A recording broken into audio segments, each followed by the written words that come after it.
boleh merasa luar biasa jika kita pandang itu dari Allah. Kalau tidak, maka dia muskil, ya, akan jadi afat, ya. Bismillahirrahmanirrahim. Qala wa afatul ilmi nisyanul amal. Ini yang pertama. Aibnya ilmu, kelemahannya ilmu, nisyanul amal, lalai mengamalkannya, menunda-nunda untuk mengamalkannya. Itu afatul ilm. Jadi orang-orang berilmu itu masalah dia satu aja, kurang mau beramal. Hafiz Quran kurang apa? Hafal Quran. Ya. Tapi ketika baca Quran, apakah dia ikhlas kepada Allah? Ketika khataman Quran, apakah dia terbayang sesuatu selain Allah? Afatul ilmi nisyanul amal. Amal itu bukan hanya amal zahir. Amal yang paling mahal itu amal qalbu. Dan amal qalbu itu adalah ketulusan. Wa ma umiru illa liya'budullaha mukhlishina lahu. Ya, tidaklah mereka diperintah kecuali untuk menyembah Allah, mengenal Allah, mendekat kepada Allah dengan penuh ketulusan. Ya, tulus itu amal qalbu. Baru ada amal lisan, baru ada amal zahir, amal tubuh. Ya. Nah, orang-orang awam mengira amal itu banyak sholat. Dia lupa kalau ada ayat fawailul lil musallin, ada orang-orang sholat celaka, karena mereka hanya mengedepankan kuantitas, tidak mengedepankan kualitas, ya.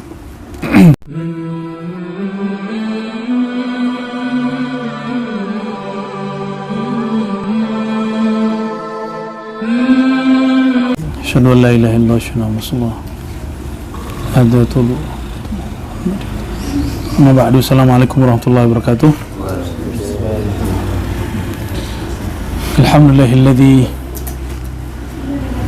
atal hikmata liman syaa min ibadihi wa man utiya bil hikmati faqad utiya khairan katsira. Asyhadu an la ilaha illallah wa asyhadu anna Muhammadan abduhu wa rasuluh. Allahumma salli wa sallim wa barik ala sayyidil wujud sayyidil kaunain wa ala alihi wa sahbihi ajma'in wa ba'du. Baik ikhwah sekalian, ini kita ada spesial, ada duyuf, tamu kita dari saudara-saudara kita dari Brunei dan Malaysia, ya. Wabil khusus Malaka, ya. Ya, dari Malaka, dari Brunei, Masya Allah nih. Tapi bahasanya bisa dipahami, ya, semua. Ya.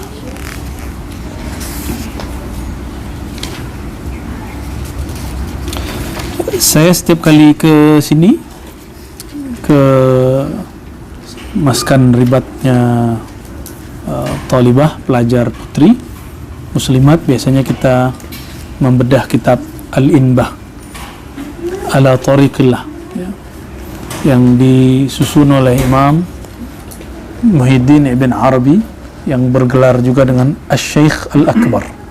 Asy-Syaikh Al-Akbar, ya. Beliau ini diperkirakan lahirnya tahun 590-an, ya, 560-an, wafatnya tahun 638 Hijriah. Dan ini kitab baru muncul belakangan, sebelumnya masih jarang yang baca. Ini punya Buya Zulasfi, harusnya Buya Zulasfi yang ngajar ini. Dan kita sudah membicarakan pada kajian sebelumnya tentang dua jenis thariqatnya murid, lalu karakternya murid. Lalu kita sekarang masuk kepada bab al-afat. Al-afat itu setiap amalan, setiap anugerah, setiap makom dan hal ada kelemahannya, ada ruang iblis untuk membatalkannya. Ya, kadang tidak perlu iblis, cukup diri kita sendiri sudah batal. Ya.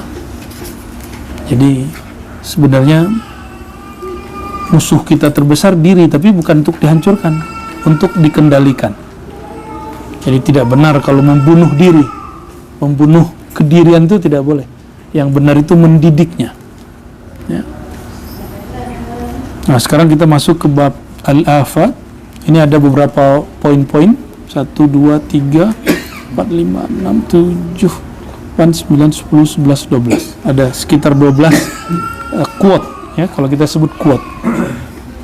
Sebelumnya mari kita kondisikan hati dengan membaca Al-Fatihah, kirimkan untuk baginda Nabi Muhammad SAW dan Syekh Al-Akbar Muhyiddin Ibn Arabi qaddasallahu sirrahu. Begitu juga kepada orang tua kita, guru-guru kita semua, dan muallim-muallim di Ribat, ya. Wabil khusus Buya Zul Asfi yang khidmat di sini dan keluarganya, dan semua pelajar-pelajar dan semua zairin zairat yang ziarah, semoga Allah berkahi. Al-Fatihah. Alhamdulillah. Bismillahirrahmanirrahim.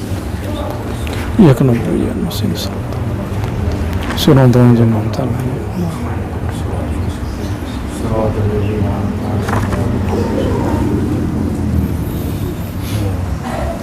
Qala Ibn Arabi qaddasallahu sirrahu wa rawahallahu ruha likulli syai'in afa.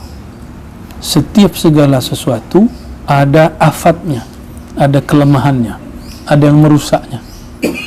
Salat itu bagus, salat itu baik, apa yang merusaknya? Riya. Ini contoh. Ya. Ada syarat rukun wudu, ada pembatal wudu dalam fikih. Dalam fikih ada penyempurna amal, ada pelengkap amal, ada pembatal amal. Maka dalam ilmu rohani, ilmu qalbu juga sama. Ada pelengkapnya dan juga ada yang merusaknya. Nah, ini bab ini pernah ditulis secara khas oleh Al-Imam Muhammad bin Abdul Qadir Jilani. Beliau nulis kitab Afatus Salikin. Jadi kelemahan-kelemahan para salik. Jadi setiap, bahkan makom yang tinggi seperti bab misalnya fana. Nah, orang fana itu ada kelemahannya. Orang bako ada kelemahannya. Ada orang yang kena hal wahdah, mabuk dalam tauhid, itu ada kelemahannya. Ya, ada pembatalnya, ya. Jadi kalau baru cuma belajar thariqah, baru zikir, itu belum selesai, jalan masih panjang. Ya. Jadi kita tidak boleh kemudian, oh saya sudah berthariqah A, lalu jalan selesai, tidak. Jalan masih panjang.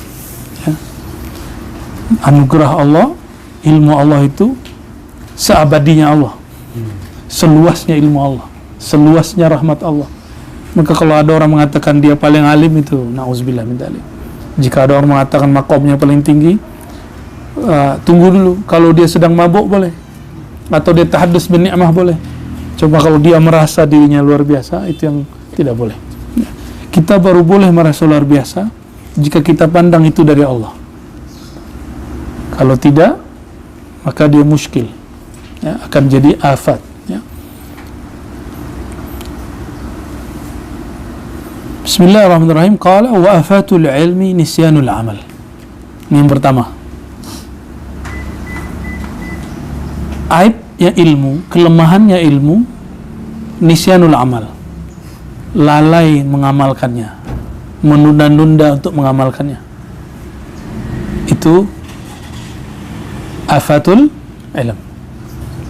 Jadi orang-orang berilmu itu masalah dia satu aja, kurang mau beramal. Hafiz Quran, kurang apa? Hafal Quran. Ya. Tapi ketika baca Quran, apakah dia ikhlas kepada Allah? Ketika khataman Quran, apakah dia terbayang sesuatu selain Allah? Nah, afatul ilmi nisyanul amal. Amal itu bukan hanya amal zahir. Amal yang paling mahal itu amal qalbu. Dan amal qalbu itu adalah ketulusan. Wa ma umiru illa liya'budullaha mukhlishina lahu. Ya, tidaklah mereka diperintah kecuali untuk menyembah Allah, mengenal Allah, mendekat kepada Allah dengan penuh ketulusan. Nah, tulus itu amal qalbu. Baru ada amal lisan, baru ada amal zahir, amal tubuh. Ya. Nah, orang-orang awam mengira amal itu banyak sholat. Dia lupa kalau ada ayat fawailul lil musallin, ada orang-orang sholat celaka, karena mereka hanya mengedepankan kuantitas, tidak mengedepankan kualitasnya. Wa afatul amali nisyanul ikhlas. Sudah beramal, ada masalah lagi, setan masuk lagi. Karena ini wilayah setan sudah masuk semua. Apa wilayahnya? Nisyanul ikhlas. Lupa, lalai untuk ikhlas. Sudah beramal, ikhlasnya kurang. Nah, kalau ujian kami ini, para muallim apa? Reward itu bisa materi, bisa imateri. Materi bentuknya harta, pemberian. Yang tidak materi, bentuknya penghargaan. Dihargai, dihormati. Ya. Kalau jadi yang merusak kami ini merasa kurang dihormati. Itu kami itu ya. Itu curhat saya maksudnya. Benar Bu ya? Sahih enggak? Ya. Itu hijabnya para muallim. Sedikit tersinggung, tidak mau lagi gitu ya. Hati-hati kita di situ. Wa afatul ikhlas. Sudah ikhlas, ada lagi celahnya. Apa celahnya? Asyauq ilal jaza. Terkadang ada iming-imingan menginginkan balasan. Nah, sudah tulus, biasanya ujiannya itu. Tapi selesai beres di sini, Allah kasih tak terhitung. Itu yang disebut wa may yattaqillaha yaj'al lahu makhraja. Orang yang bertakwa Allah jadikan jalan keluar, yarzuqhu min haitsu la yahtasib. Itu maksudnya. La yahtasib itu kalau orang menerjemahkan dari arah tak terduga. Ada juga yang lain, yahtasib itu yang tak mampu dihitung. Dia nggak sanggup, hitungan otak dia nggak mungkin jadi ini. Tapi hitungannya Allah jadi. Ya.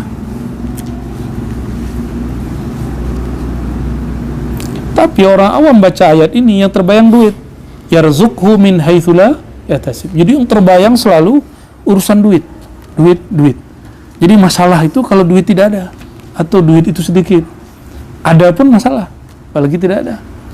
Nah, jadi bagi orang awam, al-muskilah asluha malun. Muskilah orang awam itu mal. Tapi muskilahnya orang yang takut kepada Allah al-ilmu. Ilmu dulu, baru ngomong bab mal. Ya. Harta boleh habis, bisa habis. Tapi kalau ilmu tidak habis-habis. Ilmu gak akan habis. Jadi al-ghanimah al-kubra al-ilmu billah.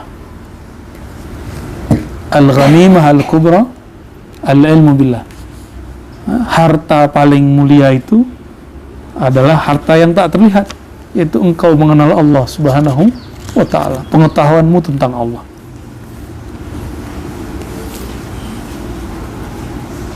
Walikulli kulli sahibi wasfin afatun min jinsi wasfih. Inilah kaidahnya. Setiap orang yang disifatkan dengan suatu maqam, suatu hal, suatu sifat terpuji, kelemahan dia dari jenis yang sama. Nah, salat ya. Maka orang celaka dalam salatnya. Fawailul musallin itu kan dia celaka di dalam salatnya. Karena di dalamnya ada riya ya. Nah, ahli zikir dia akan tergelincir dengan zikirnya. Kenapa? Karena iblis ahli zikir. Ya. Nah, orang-orang yang merasa dirinya baik, itu merasa baik itu masalahnya. Merasa baik itu nggak baik.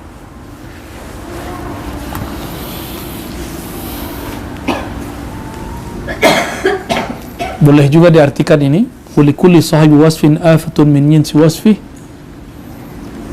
Kalau ahli sholat, setannya ikut sholat. Ahli ilmu, setannya berilmu. Ahli jihad, setannya ikut jihad. Makanya coba lihat orang-orang kalau sudah salah berjihad jadi sumber kejahatan. Ya, bukan mujahid, mau jahat jadinya.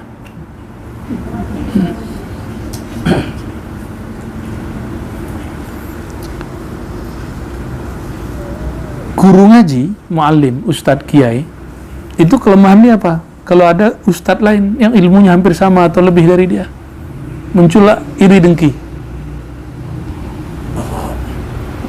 Kalau iri dengki, ciri-ciri iri sederhana aja.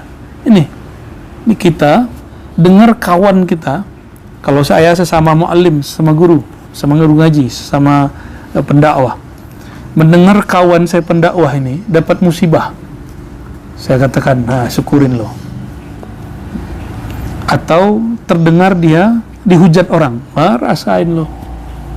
Ada rasa seperti itu, hati-hati. Apalagi ada orang menuduhnya yang bukan-bukan, menuduhnya sesat. Tuh saya katakan apa? Dia tuh sesat. Ya. Dulu kalau kawan pun tidak mau kawan lagi, akan saya udah nggak kawan dengan dia.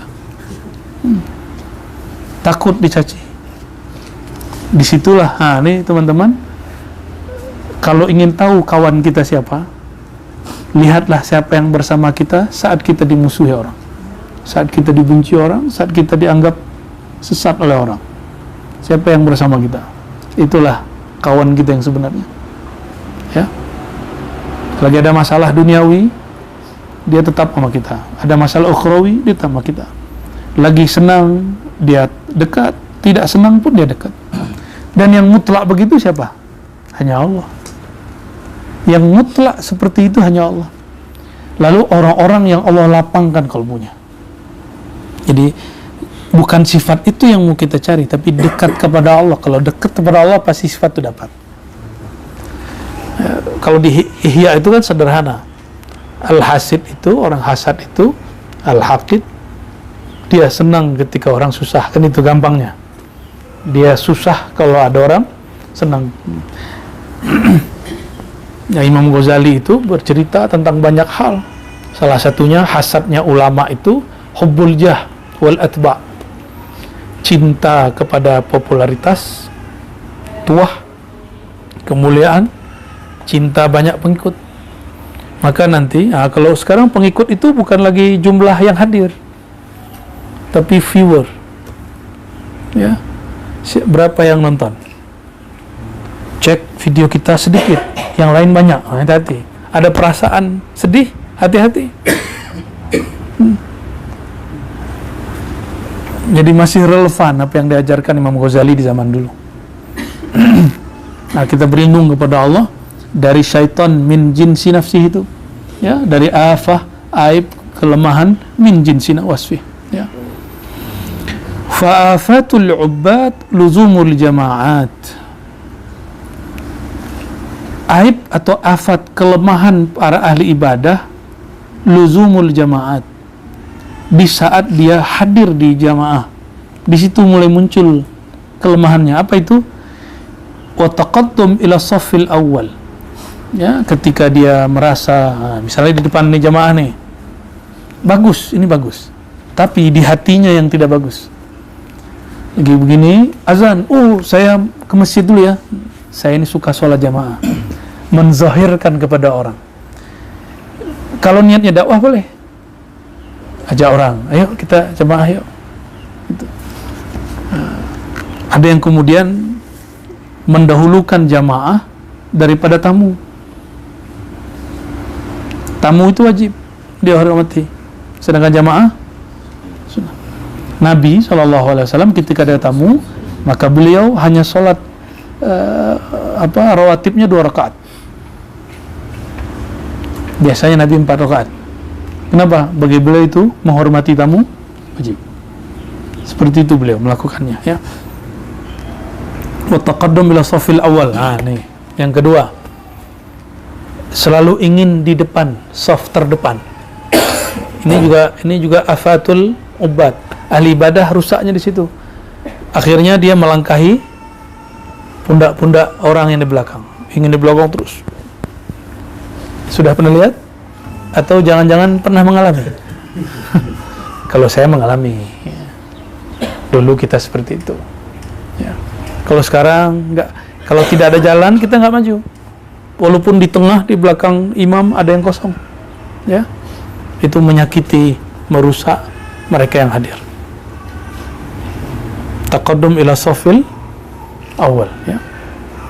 Bahkan di Risalah Kusyairiyah itu ada kisah mengenai bab ini. Buya Zulafi pernah berkisah tuh, ya. Pernah ya? Tentang orang yang hijab dia adalah, ya.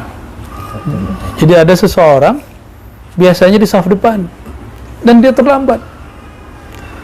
Ketika terlambat, dalam hatinya, apa kata orang kalau saya tidak di depan?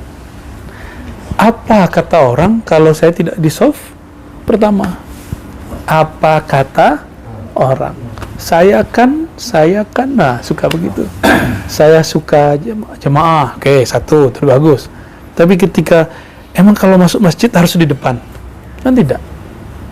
Jadi dia merasa ibadah dia yang hebat tuh kalau di depan. Betul, baginda Nabi Muhammad SAW mengajarkan, "Law alimtum ma fi safil awal wal azan, ya, lastabaqtumuha," gitu ya. Jika engkau tahu apa yang ada di saf pertama dan azan, kalian akan buat apa istilahnya? Undian. Akan mengundi siapa yang di saf depan. Tapi tidak seperti tadi. Tidak apa kata orang. Saya kan biasa di saf depan. Ya, jangan lagi apa kata orang. Ya. Maka saya tidak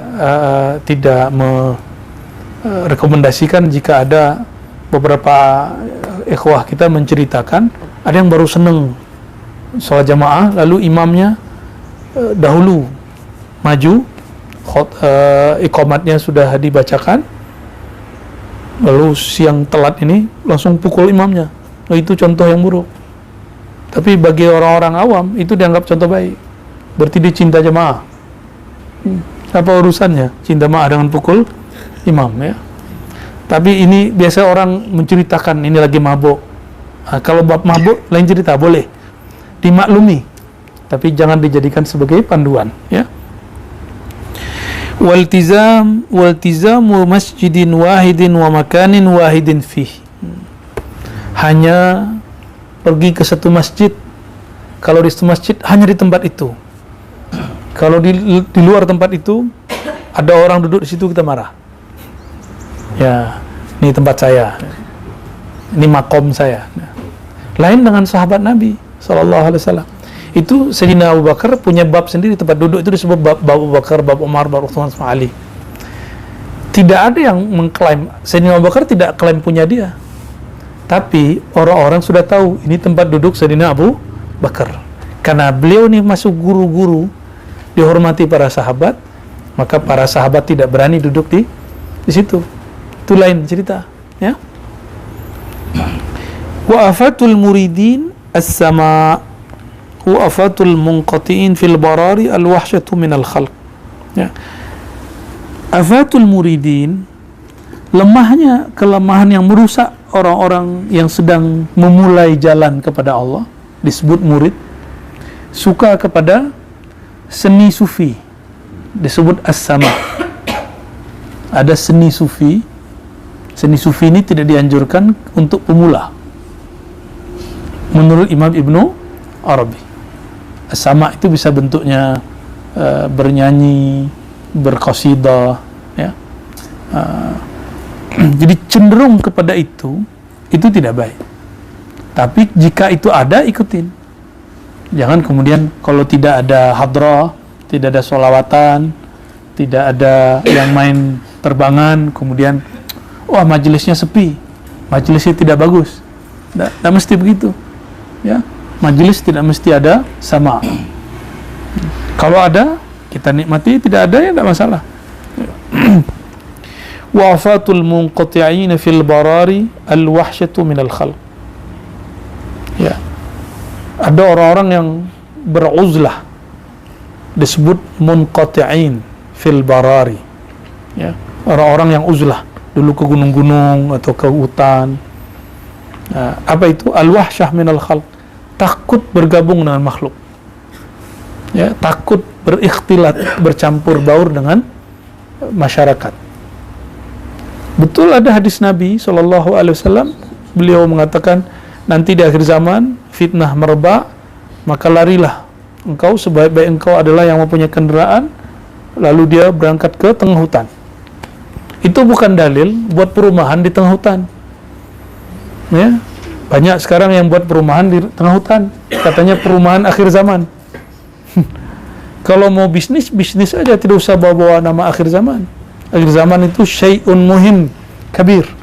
Akhir zaman itu persoalan besar, jangan dibawa-bawa untuk bisnis, ya. Banyak hari ini, ya, di negeri kami sedikit lagi banyak. Buya mau buat rumah akhir zaman.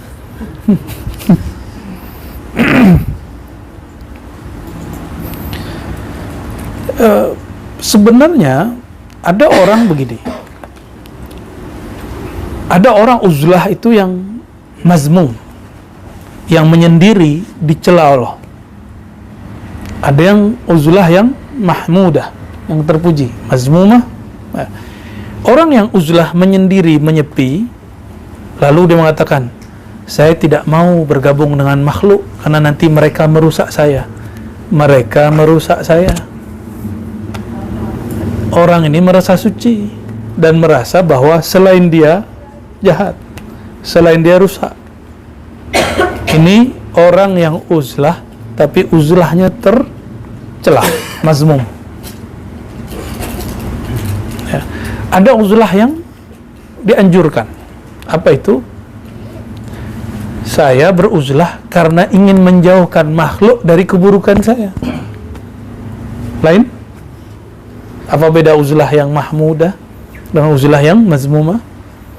Uzlah yang mazmumah, yang tercela, menghindari makhluk karena menuduh mereka merusak dirinya.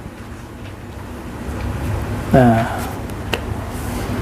jadi kalau teman-teman ini tutup akun Twitter, Instagram, bukan karena dirusak orang, tapi karena kita merasa kurang membawa manfaat, baru kita tutup.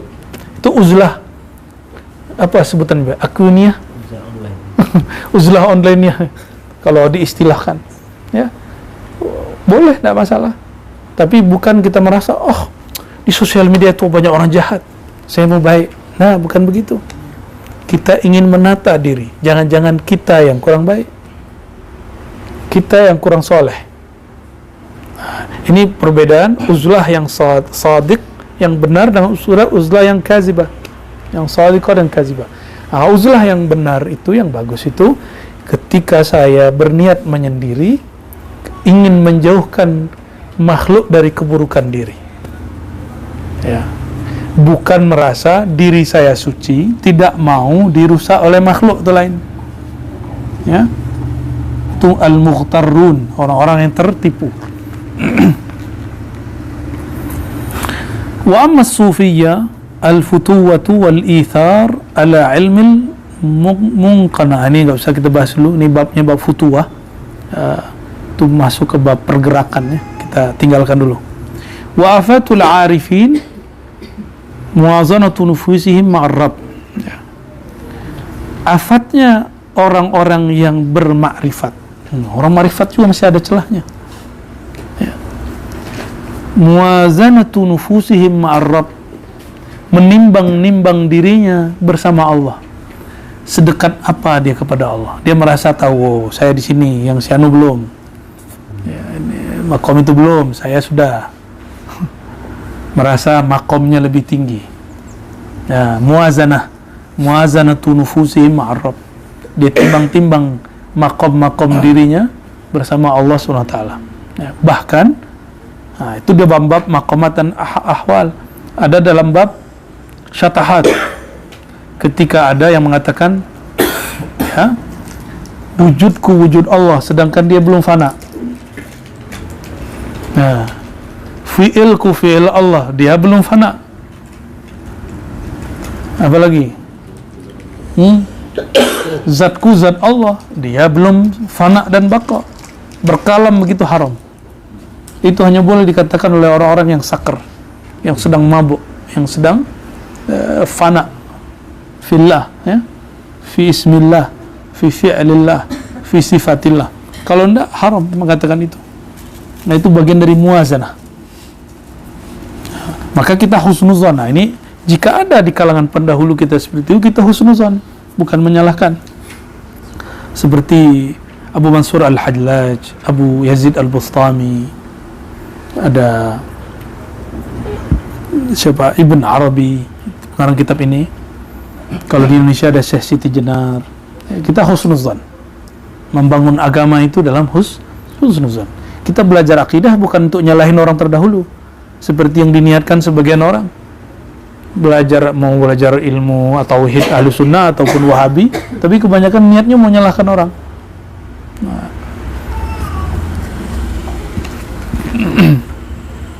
Nah, itu muwazanatu nufusihim ma'ar-rabb, ya. Bahkan ada yang mengatakan anallah, ya. Kapan orang diperkenankan, ditoleransi mengatakan anallah? Jika dia sedang fana, dia tidak melihat dirinya lagi. Itulah yang kita talkinkan waktu itu, ya, di rumah, ya, di rumah Pak Haji, ya. Tuan Haji waktu itu, tiadalah wujudku kecuali diwujudkan Allah. Ini bahasa yang ada adabnya. Tapi kalau orang sedang fana, boleh dia mengatakan wujudi wujudullah, tapi fana. Orang fana itu tidak dihukumi hukum fikih, tidak juga kena hukum akidah. Dia lagi mabuk. Namun kembali kepada asas bahwa kita tidak boleh muwazanah. Maka yang afdal katakan ana abduka ya Rabb, aku hambamu ya Allah. Itulah puncak dari Isra Mi'raj. Subhanalladzi asra bi'abdihi. Kalimatnya bi'abdihi, ya, bukan kalimat yang aneh-aneh. Ya, kalau Allah mau kan subhanalladzi, ya, maha suci aku yang telah memperjalankan wujudku. Asra biwujudi, kan enggak ada begitu. Karena Rasulullah tidak pernah mengalamkan itu. Wa afatul alamin billah al-irsyad wal hidayah.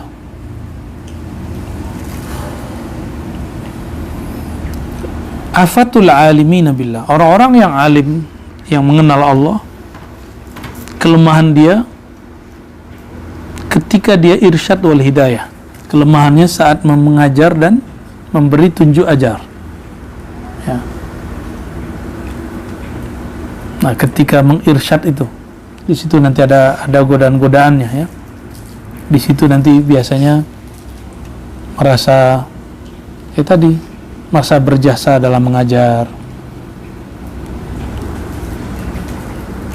merasa dia yang menyampaikan hidayah kepada orang. Kalau bukan karena saya, dia nggak jadi.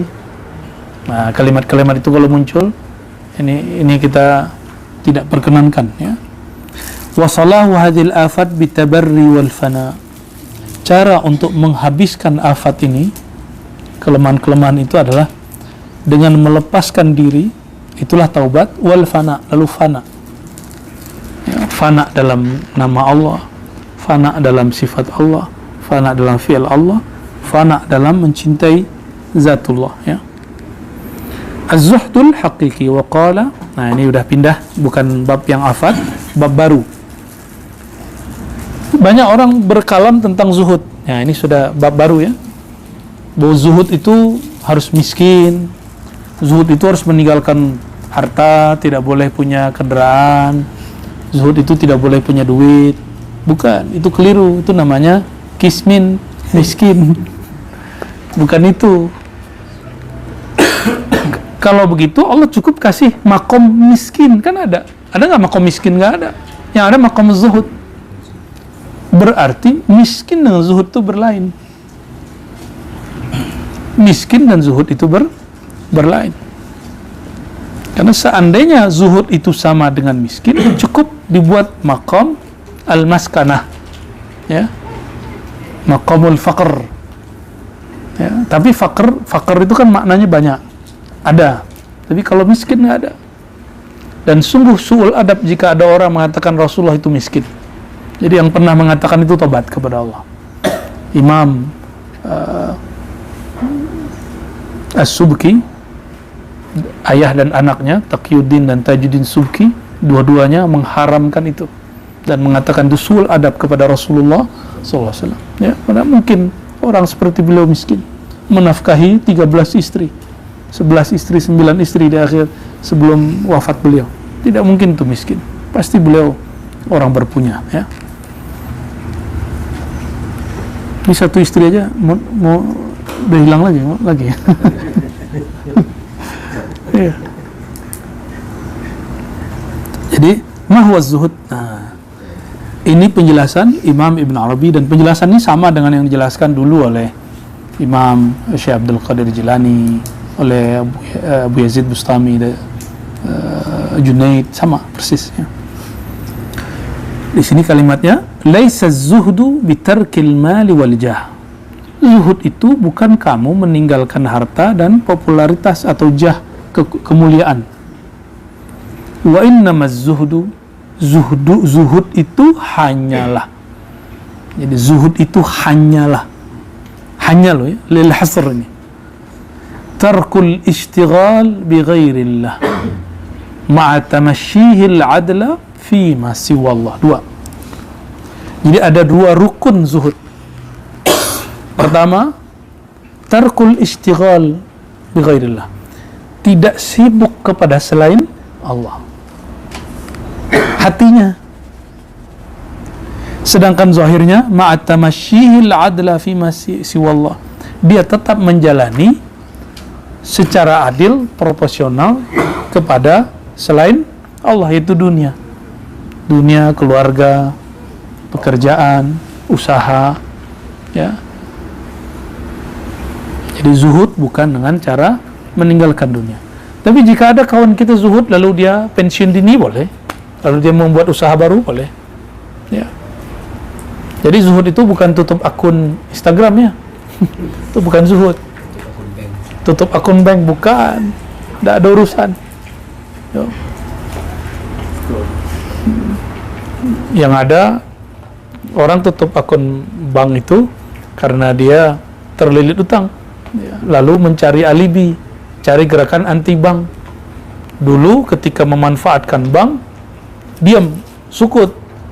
Setelah dia bermasalah dengan bank, sekarang kampanye, campaign bank itu haram, ya. Hijrah yang terselubung, gerakan hijrah terselubung, ya. Hijrah modus.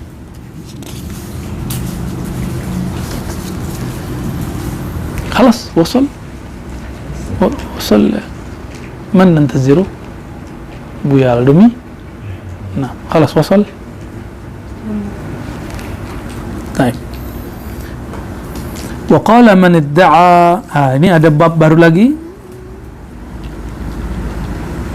Bab mengenai halnya para murid. Nah. Waqala. Jadi tadi tentang zuhud. Sebenarnya pembagian zuhud sudah ada kajiannya di kitab Suhrawardi, yaitu Awariful Ma'arif. Kita sudah bahas panjang. Jadi ada tingkatan-tingkatan di situ zuhud. Ada zuhud anid dunya. Ada zuhud anid dunya wal akhirah. Jadi ada dua zuhud. Zuhud dari dunia dan ada zuhud dari dunia dan akhirat. Kalau zuhud dari dunia itu para abidin, ahli ibadah. Kalau zuhud dari akhirat itu para alimina billah, orang-orang yang kenal Allah, arifina billah. Jadi dia tidak, bahkan dia tidak harap akhirat kalau bukanlah Allah suruh harap, gitu. Tidak akan kerja kalau Allah tidak suruh mengatakan wala tansa nasibaka minad dunya, jangan lupa bagianmu dari dunia. Jadi kalau tidak ada ayat itu, dia tidak akan ambil dunia bagiannya. Lalu beliau menyebutkan ada az-zuhud az-zuhudu fi zuhud, zuhud dari merasa zuhud. Ada lagi tuh macam-macam. Jadi zuhud itu ada jenis-jenisnya. Tapi yang paling inti yang dikatakan Imam Ibn Arabi, zuhud itu adalah melepaskan kolbu dari sibuk kepada selain Allah, tapi tetap menjalani apa yang semestinya kita buat secara zahir di dunia. Ya. Jadi kalau kalangan santri itu ada mitos-mitosnya ngaji tasawuf, ngaji hikam. Jadi sahib kita Dr. Falah itu kalau dulu pegang beli hikam di toko buku, langsung dicandain oleh kawan yang jual, santri. Ente beli hikam. Kalau beli hikam 15 menit sebelum sholat sudah di masjid ente. Ente kalau beli hikam gak usah kerja lagi. Zikir aja dari pagi sampai sore. Enggak ada urusan, tuh lain cerita. Jadi kita ini sering membuat mitologi tasawuf. Jadi tasawuf dengan mitos tasawuf itu lain. Tasawuf itu biasa aja, standar. Ya, makan ya makan, kerja ya kerja, nikah ya nikah. Ya. Ya. Kalau nikah lihat dia mulu.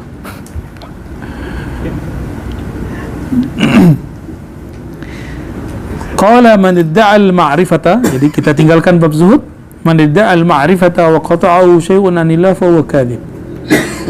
Siapa orang yang mengatakan dia ahli ma'rifat tapi ada sesuatu yang mengganggu dia dari Allah, membuat dia lepas dari Allah, fa huwa kadhib, maka dia pembual. Kalau bahasa siapa? Tukang ibul, bahasa Rocky Gerung. Pembohong. Ya, kalau orang yang mengatakan dia ahli marifat, apapun kondisinya, dia tetap akan selalu terkoneksi kepada Allah Subhanahu wa taala.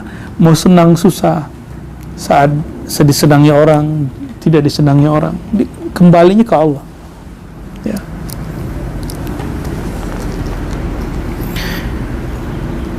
Wa idza arada anha lillah wa billah fa huwa fi kulli halihi ma'allah. Ya. Apabila dia berpaling darinya, dia pun berpaling karena Allah, dengan Allah. Ya. Lillah itu li ajlillah. Kalau wabillah itu sudah ada babnya, bab mahabbah, ya, bab cinta. Fa huwa fi kulli halihi ma'allah. Ya. Jadi murid itu kalau berbicara bersama Allah. Wa yatakallama fa'anillah. Dia kalau berbicara mesti dari sini munculnya. Nah, bagaimana mungkin itu muncul? Tidak mungkin itu muncul kalau masih ada selain Allah di sini. Ya. Kalau kita ingin menerbitkan nur di dalam kolbu, maka kegelapannya harus dibuang dulu. Jadi kenapa orang-orang ilmunya mesti baca dulu baru faham, baca dulu baru bisa berkalam? Karena dia belum mengandalkan Allah di dalam kolbunya. Dia masih ada syirik khafi dalam kolbunya. Ya, khafinya khafi. Padahal ilmu kan dari Allah. Allah menurunkan ilmu kemana? Ke kitab atau ke kolbu? Ke dalam kolbu. Jadi di dalam kitab Rasyahat Ainul Haya yang berkaitan dengan silsilah Thariqah Naqsyabandiyah, di situ ada suatu ulasan mengenai perkataan ulama, kenapa ilmu belum muncul dari dalam kolbu? Karena masih ada selain Allah di dalam kolbumu. Itu sederhana aja. Jadi kapan seseorang ilmunya orisinal, betul-betul tidak lagi ngambil dari luar? Luar itu cuma pendalilan yang ada di sini. Itu ketika mereka sudah fana fillah. Nah, bagaimana cara fana fillah? Mesti dibimbing guru yang juga fana kepada Allah. Ya, yang pernah fana, jangan yang lagi fana. Gurunya mesti sudah melewati makom itu. Kalau gurunya sedang fana, sama-sama tidak jelas ujungnya. Ya.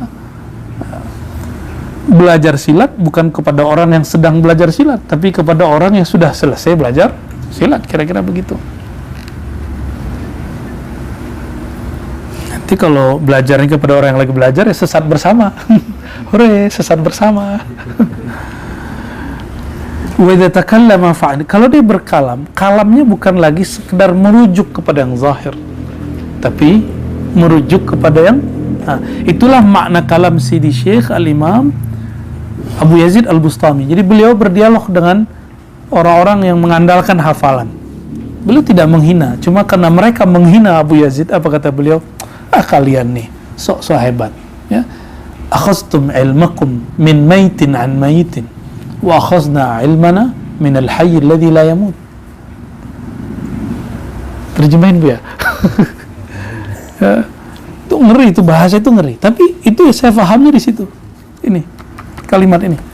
Kata beliau, ketika dihina oleh sebagian ahli tekstual, ahli teks, ahli hafalan, kau nih ya, sok ahli zikir, sok ahli marifat, hafalan payah gitu.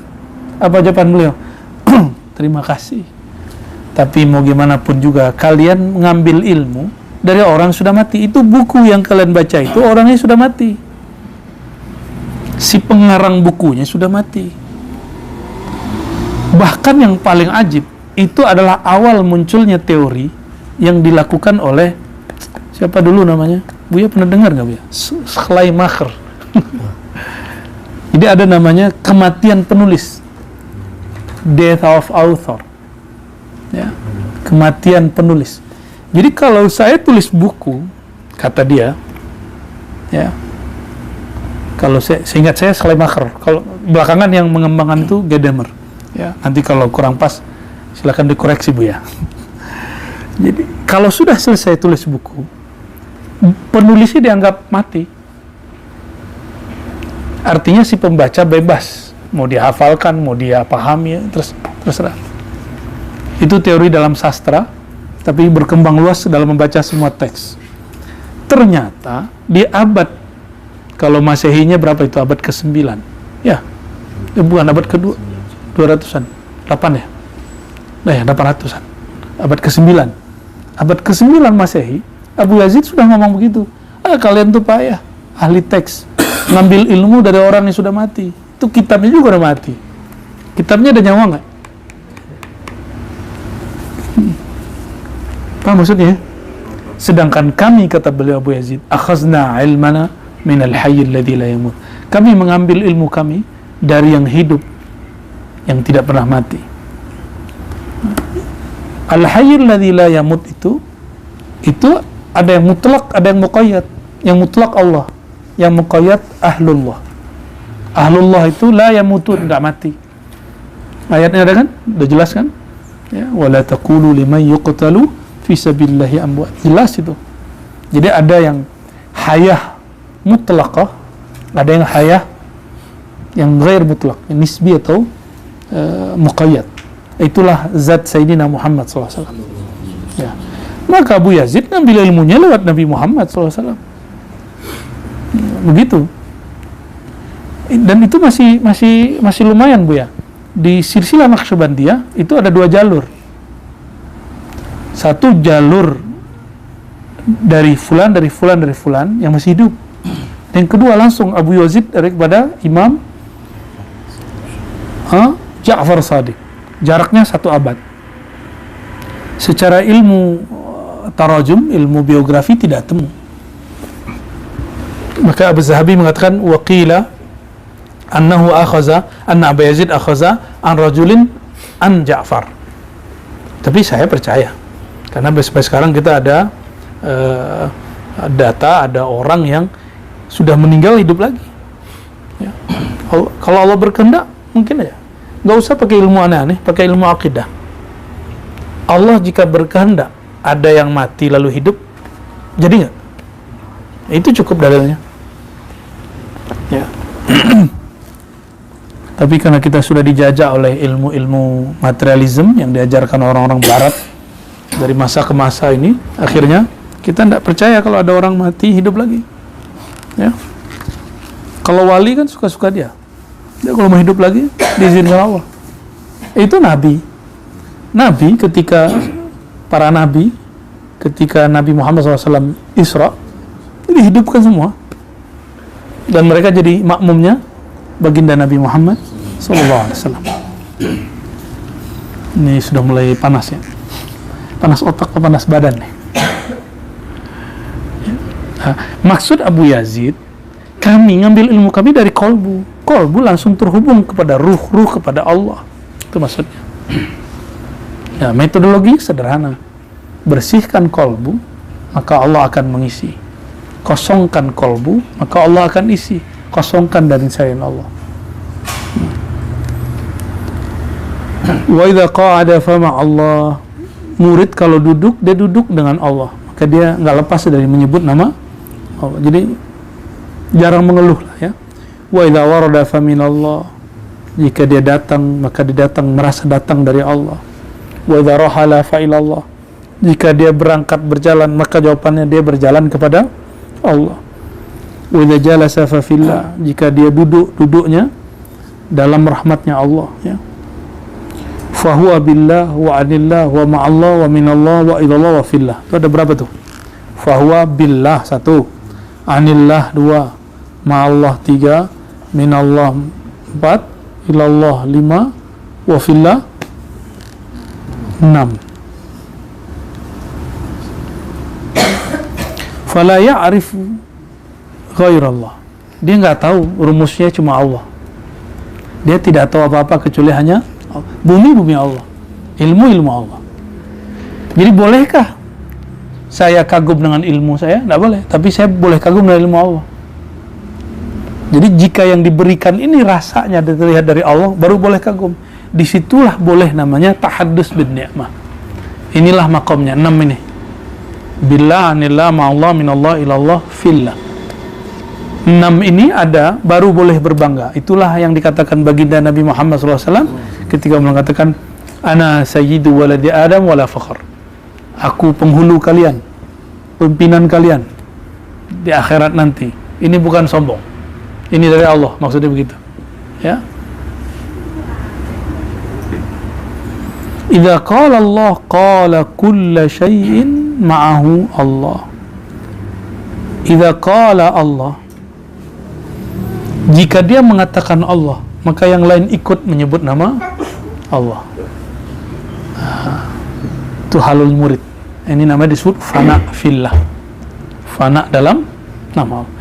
Wa in sakata sakata kullu syai'in tahta qahrihi bi'idznillah. Jika dia diam, maka selain dia juga diam dengan keagungan Allah Subhanahu wa ta'ala. Ali Syakira.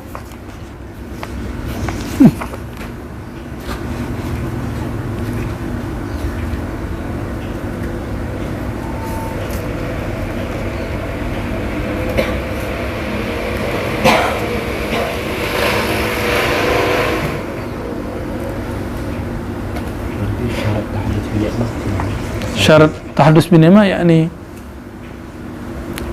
ma'rifat inna lillahi wa inna ilaihi raji'un. Itu dia.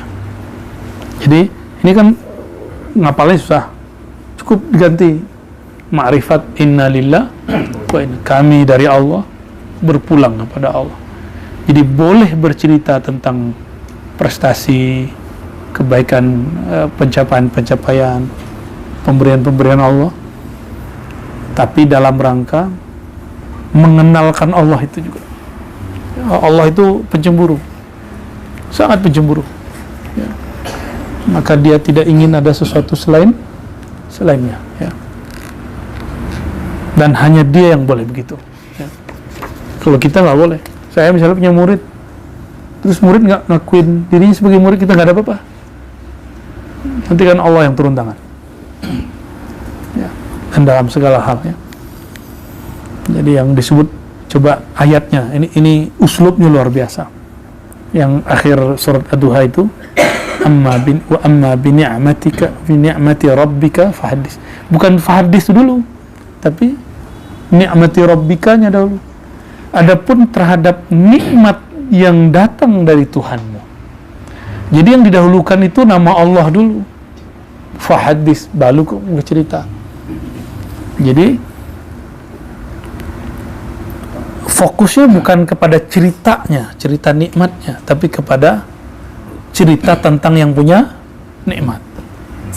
Nah, maka zikirnya orang-orang yang sudah muridin al-arif billah ini mereka zikirnya sudah zikir hali, sudah semua halnya, tidak lagi zikir simbolis. Simbol itu cuma rutinan, ritual harian. Selebihnya mereka bergerak begitu saja, ya. Terakhir ya,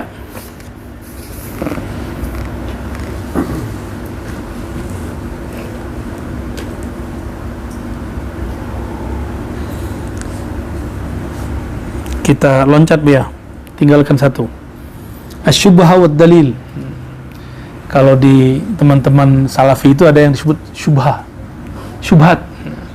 Tapi syubhat dalam ilmu tasawuf lain.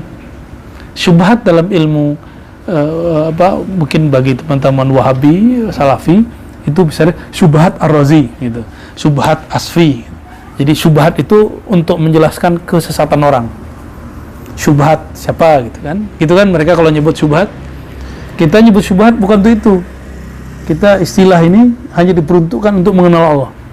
Apa kata beliau? Ad-dunya syubhah wal akhirah dalil. Ternyata akhirat juga belum tujuan, masih dalil. Dunia itu syubhat, dunia itu samar,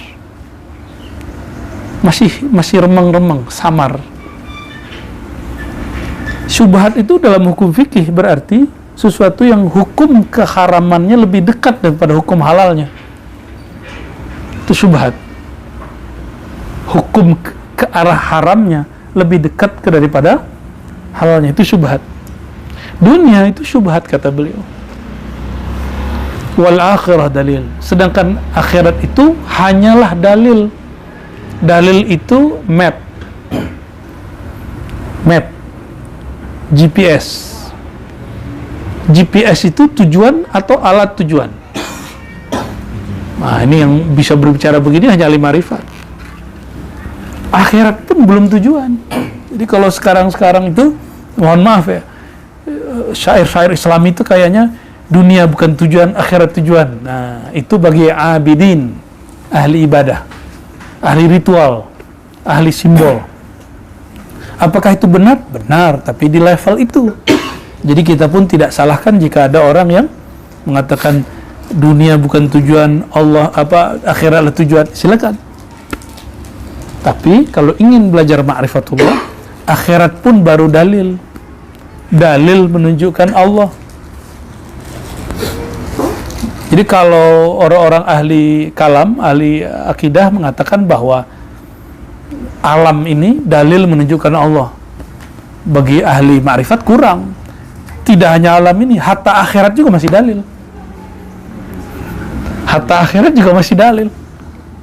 Ya, akhirat kan bukan Allah. Surga itu Allah atau bukan? Neraka itu Allah atau bukan? Ya, surga itu rahmatnya Allah. Neraka itu jalalnya Allah. Arsy itu Allah atau bukan? Arsy itu di atas surga. Arsy pun bukan tujuan. Masih jauh, ya. Jadi kita masuk surga itu baru satu poin di sana. Belum, masih ada poin-poin berikut yang harus dilewati. Jadi jalan ini masih panjang. Nggak ada kata berhenti. Hatta antum nanti sakit di tempat tidur tetap ngaji. Ya. Ngaji ke dalam kolbu sendiri. Ya. Al-madlul atau al-matlub huwa Allah. Yang dicari itu Allah. Ya. Allah itu cemburu loh kalau kita menginginkan surga. Cemburu. Ya. Boleh nggak rindu surga? Boleh.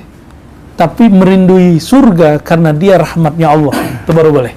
Berarti antum mengerti surga itu dalil rahmatullah. Itulah orang yang paling bahagia nanti di surga. Mereka lah yang bersama Nabi Muhammad SAW nanti di surga. Ya. Maka takut neraka bukan karena si nerakanya, tapi karena neraka itu jalalnya Allah. Ya, jadi jangan fokus pada nerakanya. Jangan fokus pada nerakanya. Fokus kepada yang punya neraka. Jadi kalau kita diancam oleh orang tua dulu, ada lidi atau rotan, lalu kita sholat. Sholat itu karena si rotan atau karena yang megang rotan? Karena takut kepada yang megang rotan. Siapa? Orang? Seandainya rotan tidak ada, orangnya masih ada. Ya, paham ya? Seandainya surga neraka tidak ada, masih sholat nggak? Kita masih mau nyembah Allah nggak? Mesti ya, mesti. Jadi al-matlub huwa Allah. Jadi neraka tidak ditakuti karena nerakanya, tapi karena dia jalalnya Allah. Surga tidak dirindui karena surganya, apalagi karena bidadari yang cuma 32 itu. 72 ya. Ya. Marhaban Buya Dr. Aldomi ya. Mari Buya, siapa ya? Sisko Buya. Ya. Sisko. Khair. Nah,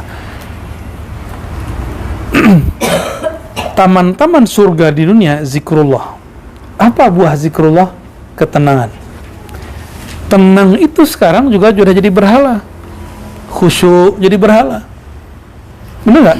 Itu kan taman surgawi.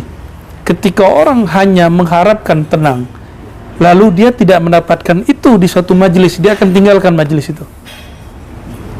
Ya? Jika dia berguru kepada seorang syekh, dia tidak mendapatkan ketenangan dalam zikir dari syekh itu, dia akan tinggalkan syekh itu. Karena dia sedang mencari Tuhan barunya bernama tenang. Tuhan barunya bernama kedamaian. Tuhan barunya bernama ekstase. Kedamaian kolbu. Bukan itu yang kita cari. Itu cuma dalil, itulah sorganya kolbu. Sorganya kolbu merasa tenang. Ya. Itu yang disebut riyadul jannah ya. Jadi di saat kita masih gelisah lalu zikir. Kenapa zikir masih gelisah? Berarti zikir baru di mulut, belum di kolbu. Karena zikir jika sudah masuk ke dalam kolbu, pasti kolbunya tenang. Tidak ada ceritanya itu, pasti tenang ya. Kenapa? Saya punya anak kecil nih, Buya Asfi punya anak kecil, Buya Aldomi ini punya anak kecil. Punya anak kecil kan? Baru lahir kan? Itu anak kecil apabila dia sedang nangis, apa yang kita kasih? Mainan. Benar? Jadi tenang, ekstase, fana, hal makomat itu semua mainan. Kata orang kampung saya itu gula-gulo. Jadi kalau dia anak kecil nangis, kasih manisan, ya permen, ya supaya dia tenang. Bukan tenang yang dicari, itu kekeliruan yang salah. Maka dulu ada babysitter di wilayah kita, karena ingin menenangkan anak, dia kasih obat penenang. Salah paham itu. Jadi ekstase, pengalaman rohani, mukasyafah itu adalah mainan untuk anak kecil yang menangis. Si murid yang kolbunya masih kecil, rohaninya belum dewasa, diberilah itu. Karena kalau tidak beri itu dia ragu. Apa kata si anak kecil jika tidak diberikan mainan? Papa jahat, mama jahat. Ya kan? Papa pelit, mama pelit. Tapi coba kalau si anaknya sudah dewasa, jika dia tidak diberi, dia nggak ngomong, oh mungkin orang tua saya ada maksud, gitu, ya. Ini yang maksud ad-dunya syubha wal akhirah dalil wal matlub huwa Allah. Barangkali itu kajian kita pada sore ini. Nunggu Buya datang ya. Semoga Allah berkahi terutama pengarang kitab ini, Al-Imam Syekh Al-Akbar Muhyiddin Ibn Arabi qaddasallahu sirrahu. Nasallallahu bihaqqi Rasulillah sallallahu alaihi wasallam yaftah lana qulubana wa nawwir lana qulubana wa yarawih ruhana arwahna bihaqqi nabiyyina Muhammad sallallahu alaihi wasallam abil arwah. Allahumma salli wa sallim wa barik ala sayyidina Muhammad wa ala sayyidina Muhammad. Rabbana atina fid dunya hasanah wa fil akhirati hasanah wa qina adzabannar. Alhamdulillahi rabbil alamin. Assalamualaikum warahmatullahi wabarakatuh.